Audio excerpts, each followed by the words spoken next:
하나님의 말씀은 에베소서 6장 4절 말씀입니다. 에베소서 6장 4절 말씀을 제가 봉독하겠습니다. 또 아비들아 너희 자녀를 노엽게 하지 말고 오직 주의 교훈과 훈계로 양육하라. 아멘. 할렐루야.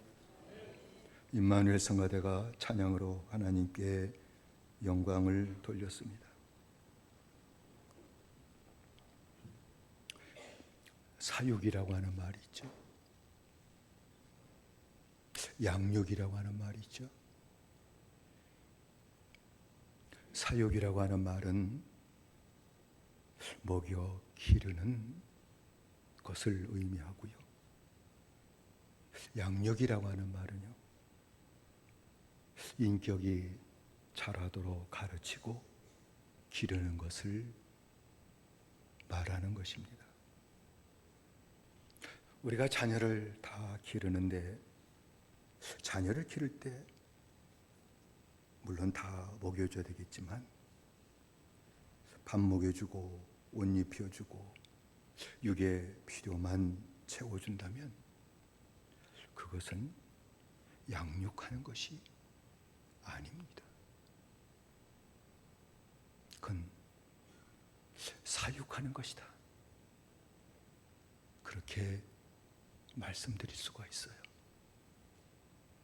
양육이라고 하는 말은 내 자녀를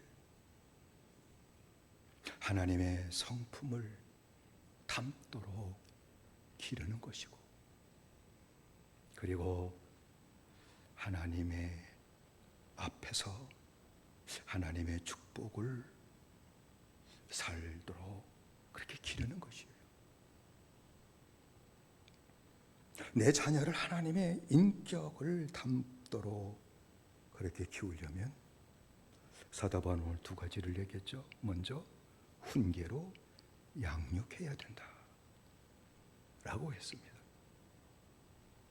훈계라고 하는 말은 하나님의 말씀으로 마땅히 해야 할 의무를 가르쳐주는 것이고요. 잘못된 것이 있으면 그 잘못된 것을 깨닫게 해주고, 그리고 하나님의 뜻을 따라 살게 하는 것입니다. 잘못된 것을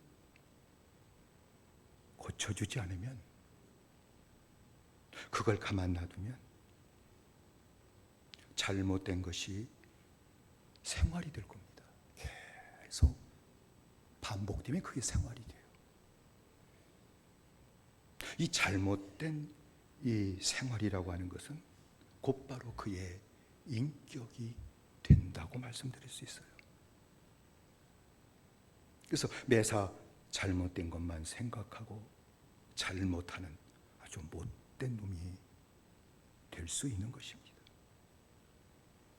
그래서 우리 격언에도 바늘 도둑이 소도둑이 된다, 그 말은 잘못된 것을 고쳐주지 않으면 이것이 나중에 아주 못된 놈이 된다.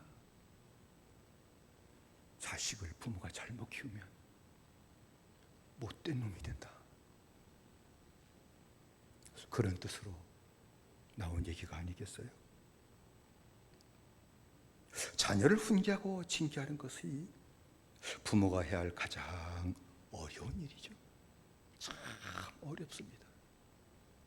너무 세했다가는 애가 기가 죽고 좌절하게 될 것이고, 그게 또 무서워서 가만 놔두면 오만방자 놈이 될 것입니다.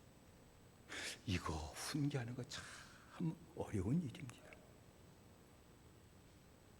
자녀의 잘못을 깨우쳐 주고 우리가 징계하게 되게 될 때에 딱 하나 기준이 있습니다. 그거는 일관된 말씀의 기준으로 해야 된다는 거예요. 해도 되는 것과 해서는 안 되는 것을 하나님의 말씀의 기준을 따라 분명하게 얘기해 줘야 돼요. 분명하게 얘기해 줘야 됩니다. 그리고 그 기준이라고 하는 것은 언제나 똑같아야 됩니다. 자녀를 훈계하는 부모의 기준은 언제나 말씀의 기준이 똑같아야 돼요. 부모가 자기의 기분과 감정에 따라서 훈계하면 안 돼요. 기분 좋을 때는 잘못한 것도 아유 괜찮아 넘어가고, 기분이 조금 나쁘면은 좀 실수한 것까지라도 이놈의 자식아 어쩌고 저쩌고 야단친다고 한다면 그것은 일관된 말씀의 기준으로 하는 것이 아니라 감정으로 훈계하는 거예요. 그걸 제일 나쁜 겁니다.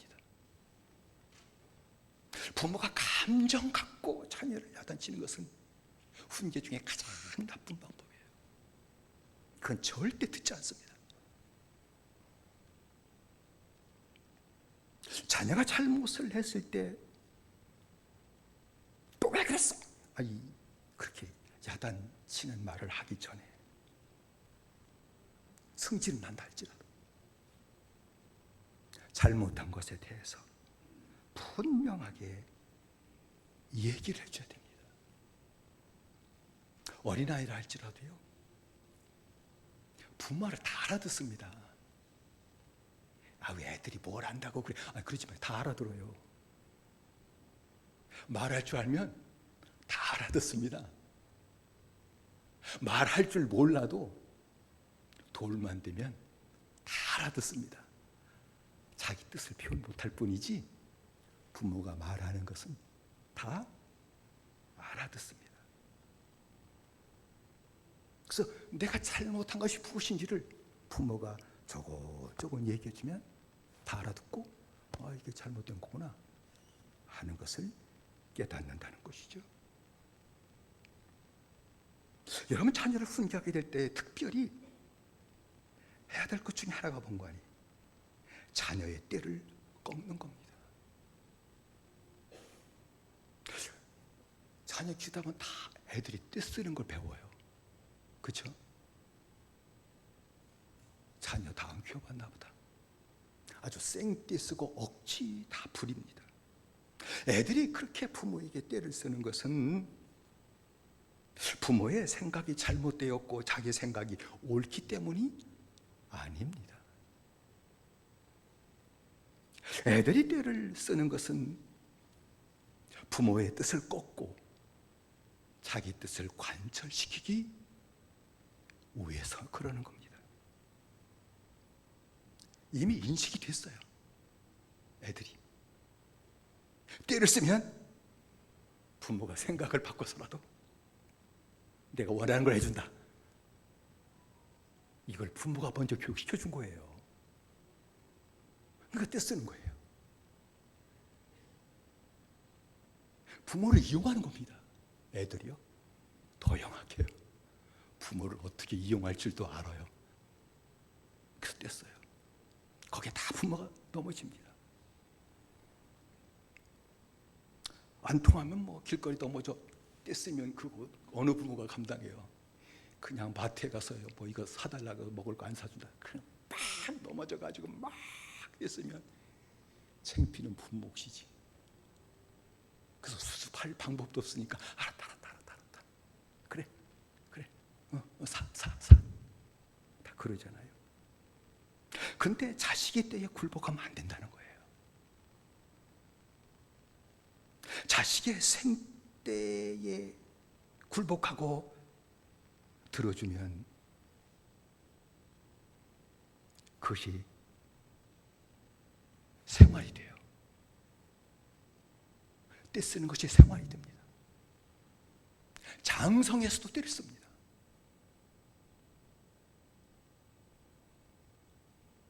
옳지 않은 것임에도 불구하고 떼를 쓰면 부모 말을 꺾고 자기 뜻이 이루어진다는 걸 알아서 걷는데도 떼를 쓰는 거예요.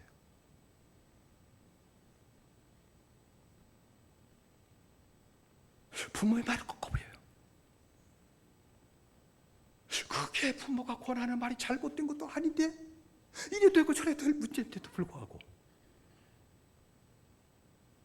부모의 말을 꺾어버려요.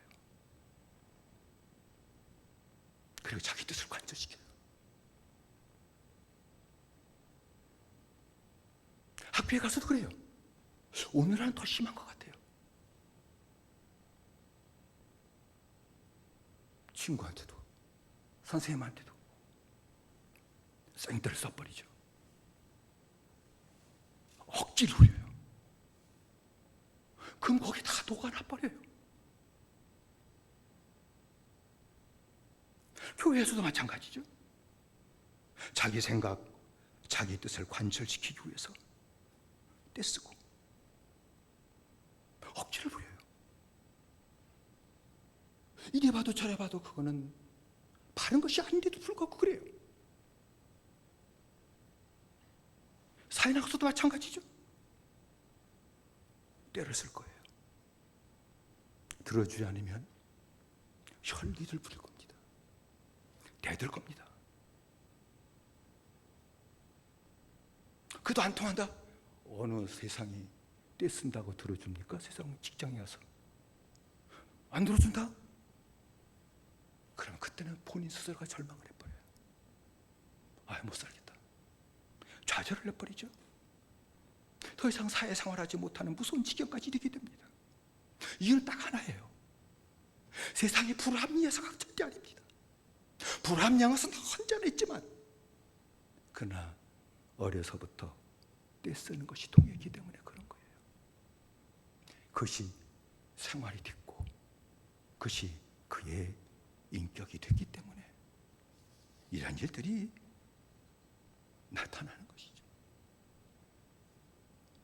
부모가 자식을 가르치고 그리고 징계하게 되게 될 때에 절대 분노로 징계서는 안 됩니다.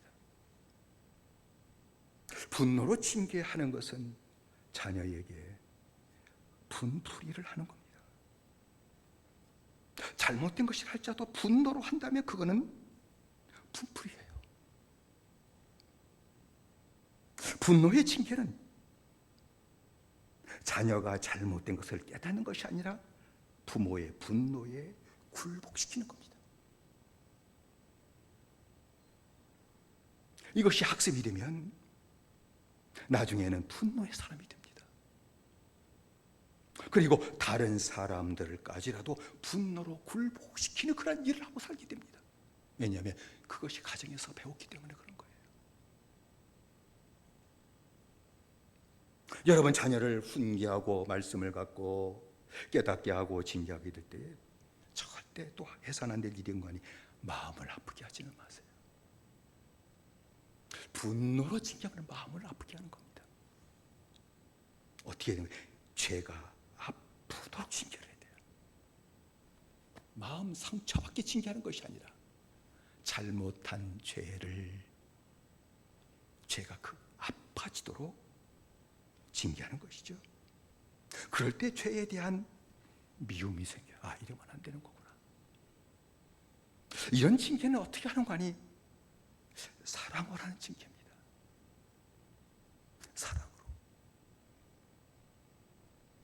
사랑으로 징계를 해야 돼요. 사랑하는 마음을 갖고 훈계하고 그리고 징계를 해야 됩니다. 잠언 13장 24절에서는 초다를 참아 하지 못하는 자는 그 자식을 미워함이라. 자식을 사랑하는 자는 근실히 징계하느니라 라고 했습니다.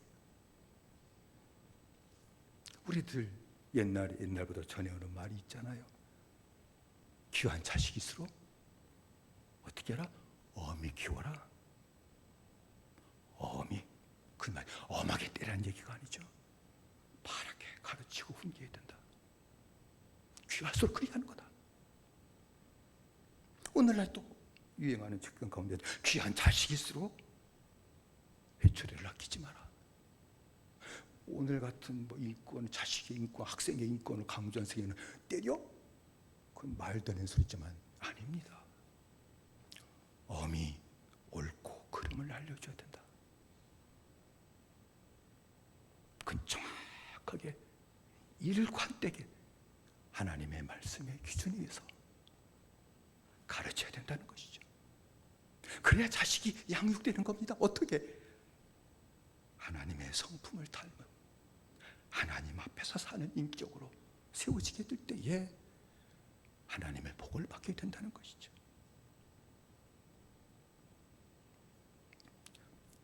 제 아내가 장로교회 장로딸이에요. 그것도 여러분 아시지만 고신파입니다. 부산 고신파. 아주 엄격한 근본주의적인 그냥 신앙 노선을 택하는 교파죠. 그래서 이제 산보하면서 가끔 이제 이 얘기를 서로 주고받고 산보하면서 얘기를 자주 주고받아요. 아내하고 나하고 한 1시간 반 돌아다니면서 늘 아내가 하는 말이 있어요. 옛날엔 뭐 오늘날은 뭐 교회가 재정도 넉넉해가지고 예배당이 있고 또 교육관 있고 부속 건물들이 참 많잖아요. 옛날에는 예배당 건물 딱 하나밖에 없었어요. 그러니 예배당 건물 하나니까 거기에서 뭐 주일학교를 봐야 되고 또 중고등부 한꺼번에 주일날 다 못 모이니까 꼭 중고등부는 토요일이 전매 특허였습니다. 저희 때도 그랬고 그 주일날은 오전에 아동부 그리고 11시에는 이제 장년들 예배를 드리고 또 오후에는 청년들 모이고 저녁에 저녁 예배 드리고 그랬잖아요. 근데 학교에서 공부하다가 중고등부를 빠지는 거예요. 그러면 장로 딸이니까 이제 선생님이 즉각적으로 장로한테 윤숙이가 안 나왔어요. 그럼 이제 일러바쳐요. 그러면 이제 그날은 죽는 날이래요. 와, 이놈 이봐, 바지거든. 그리고 아버지가 했던 말 중에 하나. 나는 네가 공부 잘하는 걸 원치 않는다. 나는 공부도 잘했지만 더 원하는 것은 공부 잘하는 것보다 믿음생활 잘하는 거다. 너 잘못했지. 오늘은 정반대죠. 오늘은 정반대. 그래가지고 총알이를 그렇게 맞았대요. 빠질 때마다 맞았대요. 그걸 늘 얘기하고 그때 맞은 것이 나로 하여금 장성해서도 믿음의 길을 벗어나지 못하게 하는 것이 됐다. 유혹도 많았지만 그리 얘기해서 들은 적이 있습니다. 하나님의 성품을 담는 자녀를 키운다는 것은 일관되게 주의 말씀의 기준으로 자녀를 훈계하는 겁니다. 그리고 하나님의 인격을 담게 하려고 되면 주의 교양으로 양육해야 된다라고 하는 것을 얘기를 했습니다. 주의 교양으로 양육한다고 하는 것은 다른 영어 번역본을 보니까 매직 번역에 이렇게 번역했습니다. Give them training in the teaching and fear of the Lord. 하나님을 경외하는 것을 가르치는 것이다. 주님의 교양으로 가르친다서 말씀 갖고 이건 이런 뜻이야, 이건 이런 뜻이야, 그거 얘기하는 게 아니라 하나님을 경외하는 것을 가르치는 거다. 그 말입니다. 여러분, 하나님을 경외하는 것이 모든 지식의 본질적인 요소이기 때문에 성경은 얘기하기를 여호와를 경외하는 것이 지혜와 지식의 근본이다 라고 얘기한 겁니다. 하나님을 경외하는 것이 모든 지혜와 지식의 근본이다. 그 말은 하나님을 경외하는 것이 없다면 그가 가진 모든 지혜, 그 많은 지식이라고 하는 것이 하나님을 대적하는 것이 될 것이다. 아는 것 같고 하나님을 대적하잖아요.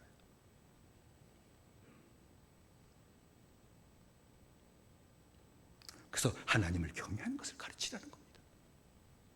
여러분, 하나님을 경외하는 것을 무엇인가 하니 내 뜻을 버리고 주의 뜻을 따르는 겁니다. 주일날 와서 단순하게 예배드리는 거 그것만 얘기하는 게 아닙니다. 내 뜻을 버리고 주의 뜻을 따르는 것이 하나님을 경외하는 겁니다. 내 생각을 꺾고 하나님의 뜻을 따라가는 겁니다. 그게 하나님을 경외하는 겁니다. 내 생각대로 내 뜻대로 다 알고 다 와서 하나님 예배한다. 예배는 드린다 할지라도 그건 하나님을 경외하는 것은 아니죠. 아브라함은 하나님께서 이삭을 번제로 바치라는 그 말씀을 들었을 때 자기 변론, 자기 합리적인 생각 그걸 다 꺾어버려요. 그에게 생각이 없었겠습니까? 네 아들을 번제로 드려라. 오만 가지의 생각이 그의 마음속에 스쳐 지나갔을 겁니다. 하나님 맞아? 줬다 뺏어? 그런 하나님 다 있어. 더 이상 하나님 못 믿겠구만. 그런 생각이 안 들었겠어요? 우린 조금만 어려워하더라도 하나님에 대한 의심과 비방하는 마음이 불듯 일어나는데 아브라함이 그런 것이 없었겠습니까? 그걸 꺾어버려요. 자기 생각을 꺾어버립니다. 그리고 아들을 번제로 드립니다. 그때 하나님은 그의 믿음을 받으시는 것이죠. 그리고 하신 말씀이 창세기 20장 12절에 나와 있는데 내가 내 아들 내 독자라까지도 아끼지 아니하였으니 내가 이제야 내가 하나님을 경외하는 줄을 아노라. 할렐루야. 그리 말씀한 거예요. 마음으로는 다 합니다. 마음으로 하나님 사랑하지 않는 사람 어디 있고 하나님 경외하지 않는 사람 다 어디 있어요? 다 합니다. 마음으로는. 그러나 하나님의 뜻에 내 생각을 꺾고 따라가는 것은 아무나 하는 게 아니죠. 그게 하나님 경외하는 거다. 그 말씀한 것이죠. 그러면 하나님을 경외하는 것을 가르친다고 하는 얘기는 지식으로 가르치는 것이 아니라 생활로 가르치는 것이라고 말씀드릴 수 있습니다. 하나님 경외하는 것은 절대 지식으로 못 가르쳐요. 하나님 경외하는 것은 하나님의 네 생각 꺾고 하나님의 뜻에 순종하고 따라가는 거야. 알았지? 그럼 그렇게 하는 건가요? 아니에요. 하나님 경외하는 생활은 오직 생활로만 가르칠 수 있습니다. 하나님 경외하는 것을 가르친다는 것은 믿음 생활을 강요하는 게 절대 아니오시다. 부모 자신이 어떻게 주님 만나고 그리고 주님을 섬기며 살게 되었는지 그 이유를 얘기해 주는 거예요.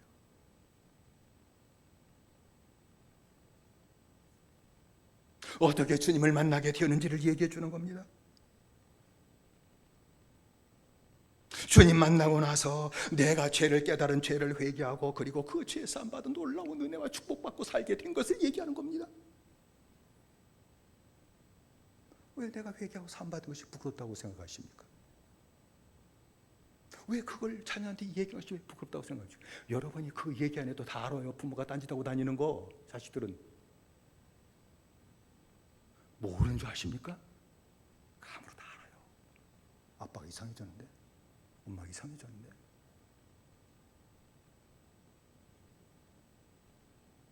주님이 나를 만나셔가지고 내가 이렇게 살았는데 그걸 깨닫고 내가 회개하고 내가 제사하고 내가 변화되었어.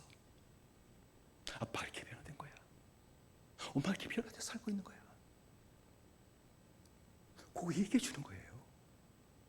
받은 사실을 얘기해 주는 거예요. 그리고 주님께 받은 놀라운 은혜들이 참 많잖아요. 그거 찾든지 하나님께로부터 내가 이런 은혜를 받고 살고 있단다. 그거 얘기해 주는 것이죠. 그러면 하나님이 살아계시구나. 하나님 이렇게 우리 부모님을 만나셨구나. 그래서 우리 부모님이 이렇게 변화돼서 날마다 믿음 생활 하나님을 경외하며 사는 거구나.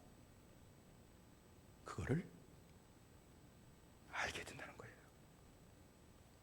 만일 이러한 하나님이 날 만나신 이런 고백들 받은 은혜, 이 고백이 없다고 한다면, 나 얘기하지 않는다고 한다면, 부모가 믿음으로 사는 척하면서 뒤로 술 취하고 방탕한 생활한다면, 교회는 다니는데 부모가 술 취하고 방탕한 생활한다면, 자식은 알아요. 아버지가 이중적이고 외식하는 신앙생활을 하고 있구나. 엄마가 외식하는 위선하는 척하고 그렇게 살아가고 있구나. 그러면 자식에게는 분이 나와요. 어떻게 저렇게 살지? 물론 자식도 믿음생활을 하지 않지만 그것이 잘못되고 옳고 그러면 다 알아요.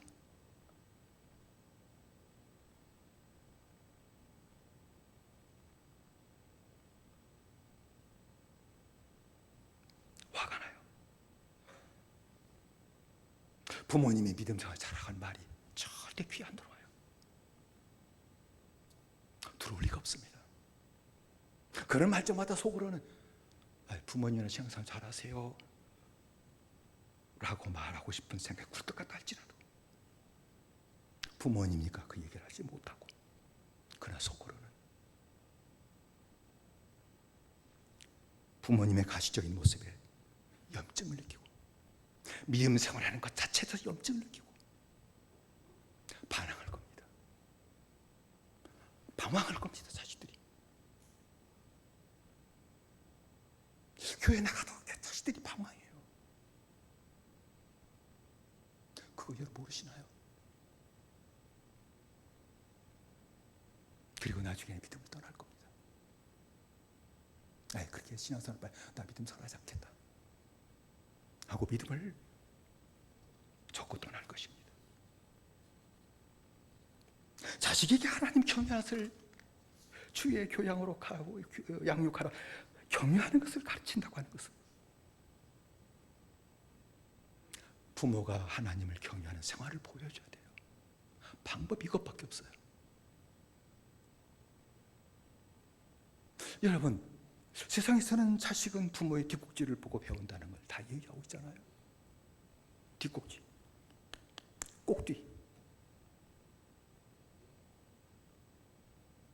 그러니까 부모가 하나님을 경외하는 생활을 한다고 하게 되면 자식은 부모가 하는 그것을 보고 그대로 따라갑니다. 그러나 부모가 하나님을 경외하는 것이 없다고 한다면 자식은 하나님 경외하는 것을 배우지 못합니다. 뭔지 몰라요. 어떻게 하는 것인지. 어떻게 알아요 그걸? 생활을 보고 배우는 거예요. 말로 배우는 게 아니에요. 지식을 배우는 것이 아닙니다. 사회생활, 부모가 하는 것을 보고 그대로 따라할 뿐이에요. 거기에 다른 좋은 얘기는 절대 들어가지 않습니다. 자식은 부모를 따라 하나님 경외하지 않을 겁니다. 여러분, 자식은 부모의 꼭뒤를 보고 따라가기 때문에 부모는 이렇게 한번 생각해 볼 수 있어요. 자식의 모습을 볼 때마다 자식의 모습이 내 자신의 모습이라고 그렇게 얘기할 수 있습니다. 안 그렇습니까? 여러분, 자식이 방황한다면 그건 부모가 방황하기 때문에 그래요.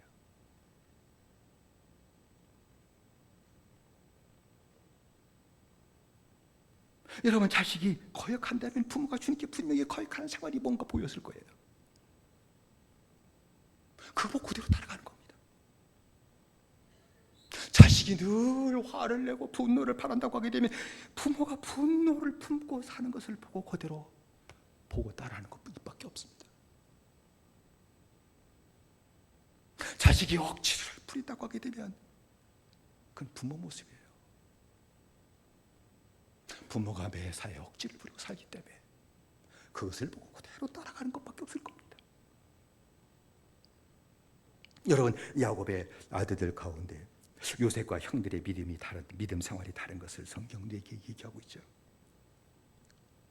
요셉의 형들은 참 요셉을 종으로 팔아먹기까지 했어요. 아니, 왜 그랬을까? 아니, 그때 피부치는 종으로 못 팔잖아요. 아니 이복 동생이라 그랬나? 뭐 그럴 수도 있겠다 라고 생각하지만 조금 지나치다. 그럼 왜 요셉 믿음의 가정 야곱의 아들 가운데 그 요셉의 형들이 왜 요셉을 그렇게까지 했을까? 그건 다른 것 아니죠.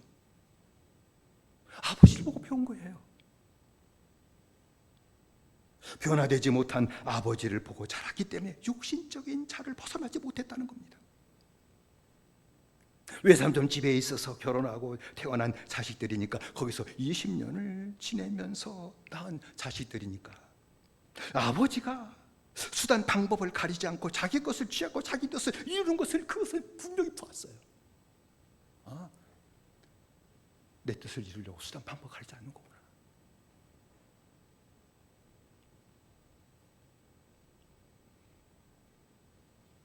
그래서 하나님과 아버지의 사랑을 독차지한 그 동생, 진짜 미운 물건이죠. 저 미운 놈, 저 어떡하지?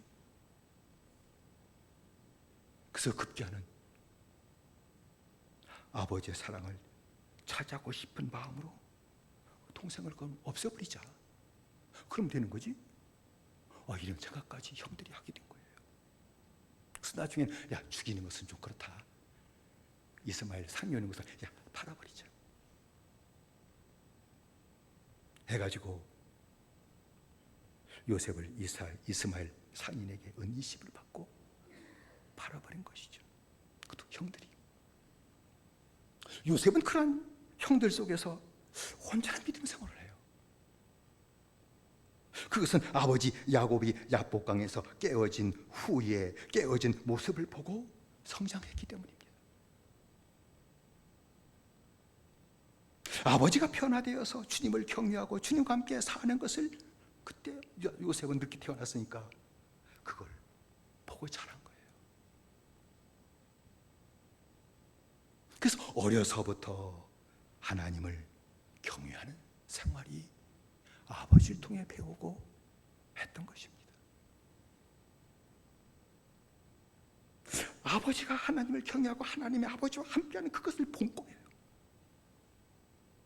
그러니까 환난과 고난 가운데에서도 요셉은 주님을 경외해요.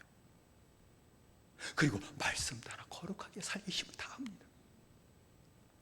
요셉이 애굽의 보디발 장군의 집에 종이 되었잖아요. 거기서도 하나님을 경외해요. 어려움은 하나님 경외하는 거 참 쉽지 않습니다. 뭐 이런 하나님 있어? 그 마음 들어가는 것이 십상이거든요. 그런데 하나님을 경외했습니다. 하나님께서 요셉과 함께 하셨다고 하는 그 글귀만 나온 것을 성경은 얘기하고 있지만 그러나 그가 하나님을 경외했기 때문이라는 것이죠.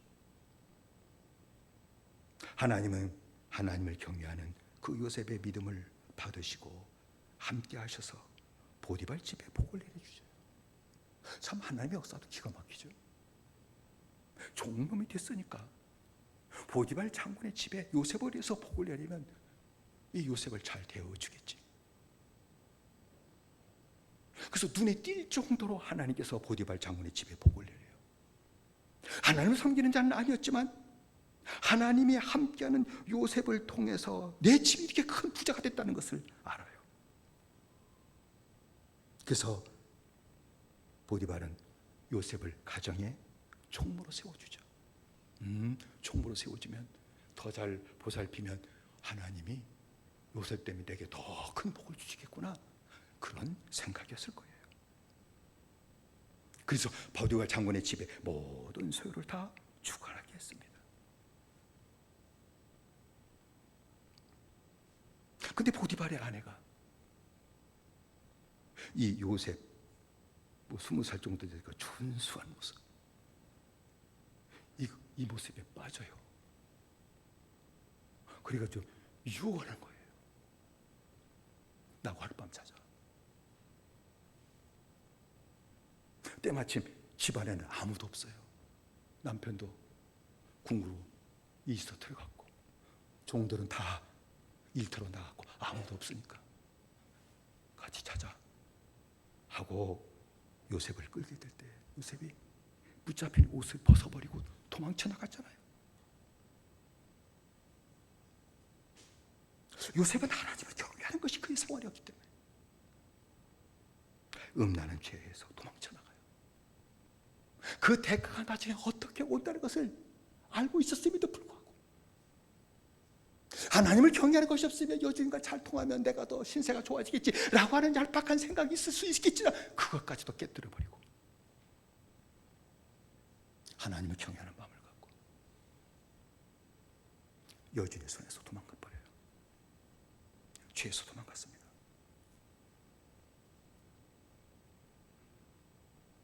그리고 죄를 이겨요. 왜? 하나님을 경외했기 때문이에요. 하나님 경외하는 것을 가르쳐야 된다는 거예요. 그래서 그 대가로 감옥에 갔다가 나중에 이제 풀려나죠. 요셉을 본 애굽의 왕 바로는 그 고백이 창세기 41장 38절에 나와 있는데 이와 같이 하나님의 신이 감동한 사람을 우리가 어찌 얻을 수 있으리요? 라고 고백을 해요. 하나님 섬기는 자가 아니었거든요. 자기가 신이라고 하는 바로인데 하나님의 신에 감동받은 사람을 우리가 어디서도 얻을 수 있냐? 하나님이 함께하는 사람이라는 것이 눈에 보였다는 거예요. 처음 봤는데도 불구하고 하나님이 함께하는 사람이구나. 그 정도로 요셉은 하나님을 경외했고 하나님을 경외할 때 하나님은 절대 외면치 아니하시고 함께 하셨다는 것이죠. 그게 이방인의 왕의 눈에 띌 정도였다는 것이죠.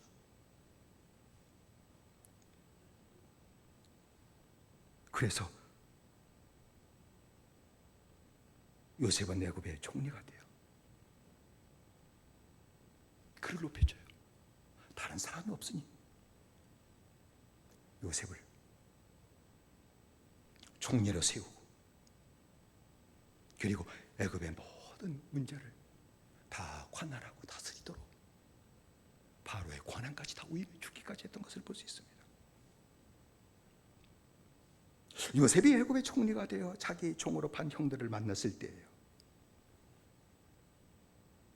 요셉은 형들에게 분명히 얘기했죠. 야, 이제 끝났다. 형들도 이제 뒤집어졌구나.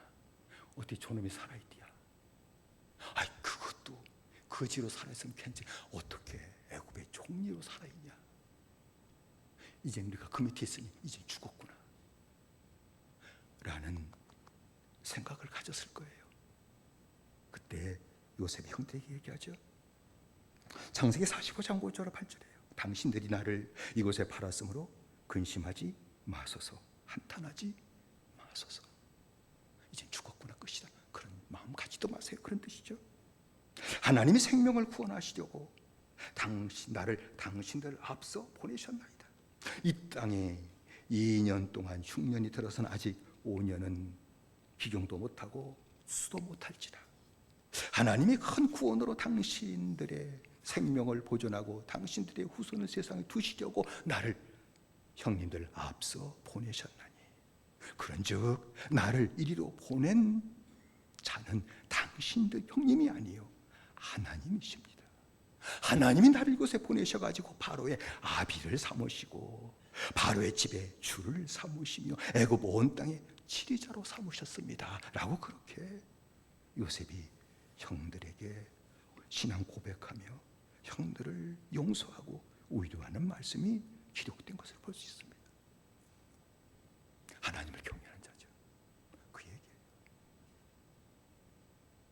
하나님만을 경외하는 자로 이가 양육받았다는 거예요. 양육받은 대로 어떤 권세 권한이 주어졌을지라도 하나님을 경외하는 마음으로 일을 했다는 거예요. 나를 종으로 팔아버린 내 인생 철천지 원수 형을 만났을 때도 하나님을 경외하는 마음으로 대했다는 것을 우리에게 얘기하고 있는 것입니다. 자식을 주님의 교훈으로 양육한다는 것은 하나님을 경외하며 사는 것을 보여주는 것입니다. 주님께서 만나주신 것과 회개하고 변화되어 믿음 생활하게 된 것을 얘기하고 들려주는 겁니다. 그게 양육이에요.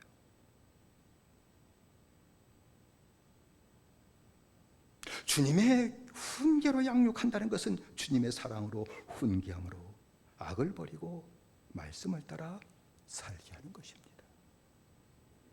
자식을 주님의 훈계로 양육할 수 있는 자는 오직 하나님을 경외하는 자입니다. 하나님을 경외하는 자만이 보여주면서 자식을 말씀의 일관된 기준을 따라 훈계하고 가르칠 수 있다는 것입니다. 그래서 신명기에 보면은 11장 18절 20절에 이렇게 주의 백성들에게 하나님이 말씀하셨죠. 너희는 뭐 부모라고 봐도 되겠죠. 너희는 나의 이 말을 너의 마음과 뜻에 두고 또 그것으로 너의 손목에 매어 기호를 삼고 너의 미간에 붙여 표를 삼으며 또 그것을 너의 자녀에게 가르치며 집에 앉았을 때든지 길에 행할 때든지 누웠을 때든지 일어날 때든지 이 말씀을 강론하고 또 내 집 문설주와 바깥문에 기록할지니라 라고 말씀했습니다. 이 말씀은 하나님의 말씀을 마음에 두고 자신의 뜻에 둔다고 하는 것은 먼저 부모가 하나님을 경외하는 믿음의 사고를 해야 된다는 걸 얘기하는 겁니다. 마음에 하나님 말씀을 두어요? 내 뜻에 하나님 말씀을 두어요? 그건 하나님을 경외하는 걸 얘기하는 것이죠. 하나님을 경외하는 자는 내 뜻에 하나님 말씀을 둘 겁니다. 마음에 하나님 말씀을 둘 겁니다. 말씀을 손목에 매고 미간에 붙이라고 하는 것은 말씀 미간에 유대인 여철 이렇게 붙이고 그냥 손목에 둘둘둘 말고 그걸 얘기하는 것이 아니라 하나님을 경외하며 말씀으로 사는 생활을 부모가 해야 된다 그 얘기입니다.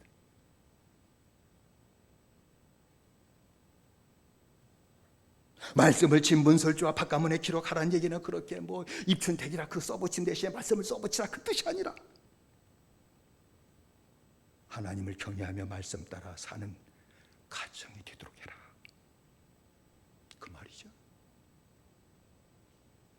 하나님을 경외하며 하나님의 말씀 따라 사는 가정이 되도록 해라.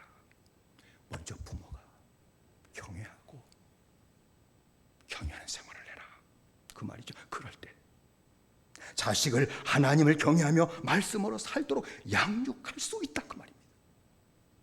그런 가정이 된다면 자녀는 자절로 하나님을 경외하는 자녀가 될 것이며 말씀으로 세움받는 일들이 나타나게 된다는 것을 하나님께서 말씀하는 것입니다. 부모가 하나님을 경외하는 믿음의 생활을 하고 하나님을 경외하는 자식으로 양육하게 되게 될 때 우리 자식이 요셉처럼 하나님을 경외하게 될 겁니다. 어떤 환경 가운데서도 부모가 평생 자식과 함께 살 수는 없습니다. 먼저 떠나게 될 겁니다. 그렇다 할지라도 요셉이 부모가 없어도 애굽에 종살이 한다 할지라도 거기서도 혼자 하나님을 경외했던 것처럼 애굽에서 하나님을 경외한 자는 요셉 단 하나밖에 없을지라도 그것에 열변하지 않고 하나님을 경외하게 될 것입니다. 하나님을 경외하는 요셉 하나 할지라도 하나님 그와 함께 하실 것입니다. 하나님을 경외하는 자녀만 된다면 하나님은 여러분 자녀와 함께 하실 겁니다. 하나님이 그때부터 세우실 겁니다. 하나님의 일꾼으로 쓰시는 역사까지 나타나게 될 것입니다. 어린이 주일이죠. 다임이 장성했습니다. 잘못 키운 게 많죠. 잘 가르치지 못했죠. 공부 잘하는 말은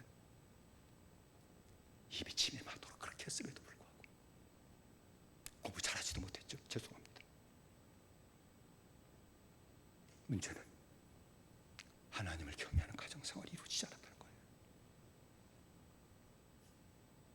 많이 배우고 못 배우고 차이가 아니에요. 능력이 있고 그 차이도 아닙니다. 하나님을 경외하십시오. 하나님은 살아계십니다. 하나님을 경외한 자와 하나님은 함께 하십니다. 경외하지 않는 자와 하나님은 함께 하지 않습니다. 하나님은 언제나 경외한 자 편에 들어서실 겁니다. 그가 혼자라 할지라도 약한 자라 할지라도 종놈이라 할지라도 하나님은 세우시는 권한이 하나님께 있으니 세우시고 축복해 주실 겁니다. 쓰실 겁니다. 쓰실 능력이 하나님께 있습니다. 지혜가 부족하면 지혜 주실 겁니다. 능력이 부족하면 능력을 주실 겁니다. 하나님이 쓰실 겁니다. 오직 하나입니다. 하나님을 경외하는 겁니다. 하나님 경외하면서 가르치는 겁니다. 그것은 오직 하나죠. 부모가 야복강에 깨어짐이 있어야 됩니다. 그건 지금 말씀 설교를 지루 들었다 해서 될 것도 아닙니다. 야복강에 야곱을 만나시고 깨뜨리신 하나님의 역사하심이 나타나게 되게 될 때 내 자식이 요새처럼 세움받게 될 것입니다. 요새처럼 쓰임받는 역사가 나타나게 될 겁니다. 이 세상에서 하나님 쓰시고 자는 사람이 없습니다. 진짜 없습니다. 야복강의 역사가 나타난다고 간구하시고 내게 부모인 내게 늙은 부모이신 먼저 그대를 주셔서 다시 하나님 경외하는 것을 자식들에게 보여주고 늙었지만 가르쳐 주셔서 요셉처럼 내 자식이 세움받고 쓰임받는 축복의 역사가 나타나게 되시기를 주의 이름으로 축원을 드립니다. 기도하십시다.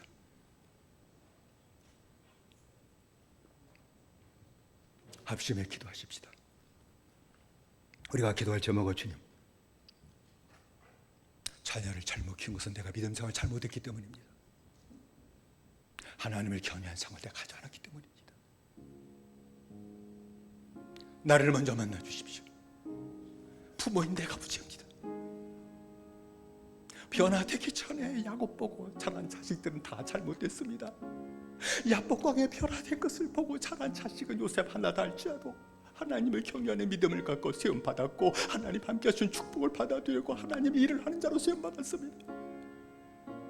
다시 내게 야복강에 처음의 역사 나타나게 해주십시오. 나를 만나 주십시오. 나를 깨뜨려 주십시오.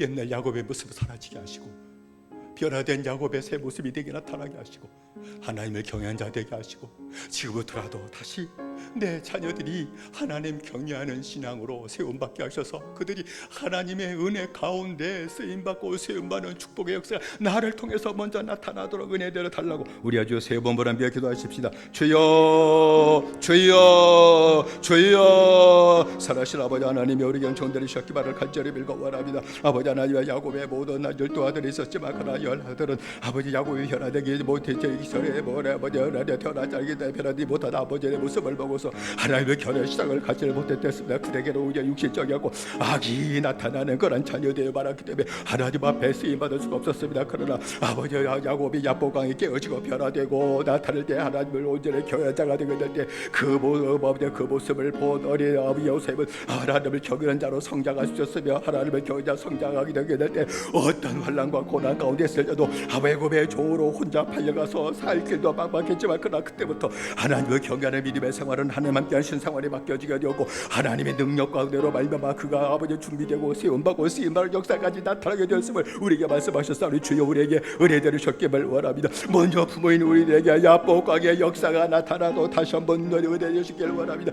야복강의 점이 다 나타나게 만드셨기를 원합니다. 내가 깨지고 변화되고 하나님을 경외하는 부모가 되므로 말미암아 내 자식들도 하나님을 경외함으로 하나님 앞에 세움받고 쓰임받는 축복의 역사가 온전히 나타나도록 허락하여 주시옵소서. 예수님의 이름으로 기도드리옵나이다. 다시 한번 기도하십시다. 기도할 제목은 우리 몸이 약한 모든 형제들을 위해 기도하십시다.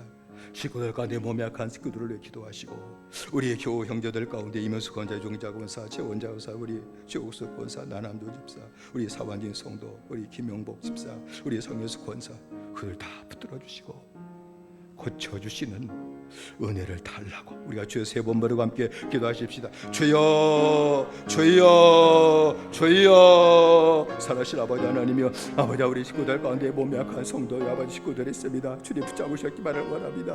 아버지 하나님이여, 그 아픔을 당한 아버지 하나님, 형제도 고통이지만 그러나 온 식구들도 같이 그 아픔을 나누고 있는데 우리 주님 역사하셨기만을 원합니다. 우리 성도들 가운데 오랫동안 암으로 말미암아 투병사원하고 있는 성도들이 있습니다. 그 외에도 몸이 약해서 아버지 고통 중에 있는 아버지 하나님 형제들도 있습니다. 자비하신 아버지 하나님, 주님께서 만병의 대사가 되시며 주님의 구원의 능력이 있으시며 어떤 변화못 질병이 없으시며 원하시면 깨끗하게 고치는 능력도 오직 주님께 있는 줄 분명히 믿사오니 아버지 하나님 긍휼히 베푸셨기만을 원합니다. 아버지 모든 몸이 경상에 있고 투병사원한 모든 형제를 찾아가셨기를 원합니다. 만나 주셨기만을 원합니다. 아버지 능력의 손을 대셨기를 원합니다. 긍휼히 베풀어주시고 손을 대심으로 말미암아 아버지 하나님 병이 떠나가게 하시고 이제 그 영도 믿음으로 세워지게 하시고 그 약한 몸도 이제 믿음으로 사는 몸으로 세워지게 하시는 하나님의 은혜와 축복이 아름답게 나타나 역사하시고 하나님 은혜 내려 주옵소서. 예수님의 이름으로 기도드리옵나이다. 다시 한번 마지막으로 기도하십시다.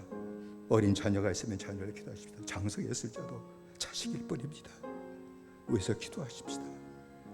하나님을 경외하는 요셉처럼 그렇게 세움받은 은혜가 나타나게 해달라고. 나는 그렇게 키우지 못했을 때 주님께서 만나주셔서 하나님을 경외하는 그런 자녀들 되게 달라고 기도하시고, 요셉처럼 하나님의 동행하시고 하나님의 복주시고 하나님의 쓰임받는 역사까지 나타나는 내 자녀들이 되게 달라고, 우리 교회 학교가 되게 달라고 우리 주여 세 번 함께 기도하십시다. 주여 주여 주여. 살아신 아버지 하나님이여, 아버지 하나님, 우리 아버지 하나님 내 자녀를 요셉처럼 키우지 못했습니다. 하나님을 경외하는 자녀를 키우지 못했습니다. 우리 허물과 그 아버지 하나님 죄가 클뿐다 그러할지라도 주님, 내가 이렇게 키울 수 없는 거 주님 알지 않습니까? 주께서 긍휼히 오셨기를 원합니다. 장사누리 자녀 어린 자녀자 만나셨기를 원합니다. 그래서 하나님을 경외하는 자 믿음으로 아름답게 우리 자녀들 시험받게 하시고, 요새처럼 그래서 어디에 있든지 하나님을 경외하게 하시고 아버지의 죄를 이겨나가는 생활 되게 하시고 아버지 주님 함께 하셔서 아버지 그들이 복을 받게 하시고 그들이 장성하게 하시고 그들이 아버지 하나님의 하나님 앞에 시험하고 쓰임받을까지 이런 역사가 나타나도록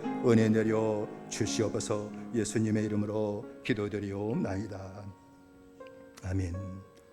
살아신 아버지 하나님, 우리에게 은총 드리셨기 바를 원합니다. 요셉이 야곱이 야복강에서 깨어지고 회개하고 그리고 완전히 변화되어 하나님을 온전히 경외하는 자 되게 될 때에 어린 요셉은 그걸 보고 아버지를 따라 하나님을 경외하는 믿음으로 자라게 되었습니다.